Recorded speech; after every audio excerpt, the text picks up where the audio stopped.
You focus on couples a lot and their dynamics. What are some patterns that you see? What are some of the dynamics that you see happening for couples? Yeah, I mean, one of the very common one is this implicit resentment that can sort of be bred in the household. So, for example, when typically birth mum is home with baby on average, I'll say, and let's say partner is able to walk out the door and go to their job.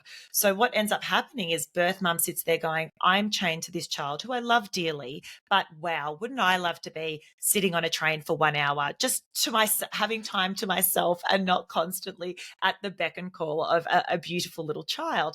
And so that resentment of look at your life, you can go off and do your own thing and then tap back into the family lifestyle, whereas I'm here constantly, a little bit of resentment there. And similarly, I speak to the partners and they're like, yeah, well, actually walking out the door each day is not necessarily easy because I'm concerned that I might miss something at home, with the baby. I might miss the first steps or whatever it looks like. And also, I'm typically coming home to an exhausted partner who is just like, here, take the baby. I need a minute. So, both people feel a level of tension and I guess anxiety and often resentment for the other person's position.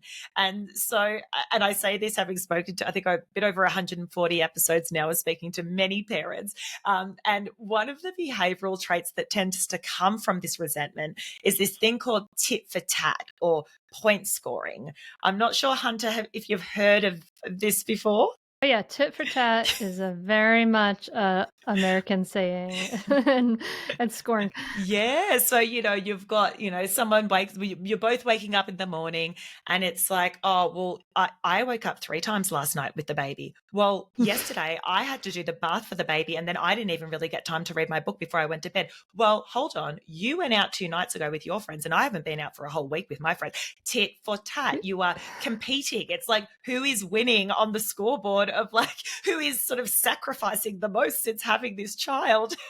And we often do it. And, I speak to many people, I do talks as well in Australia. I speak to many parents, and often when I give that example, everyone in the room is laughing because everyone to some extent can resonate with that sort of behavior. We fall into it. And, it's compounded by so many things. It's compounded by, lack of sleep, potentially lack of time to ourselves, and just, feeling as though our cup is so empty that all of a sudden that resentment is just all that we can feel because we are just exhausted and over it. It's compounded by the inability for the couple to go for a dinner date, once a month, because that can be deprioritized when we've got a newborn. So there are so many things that compound and create these behaviors that we see in the household.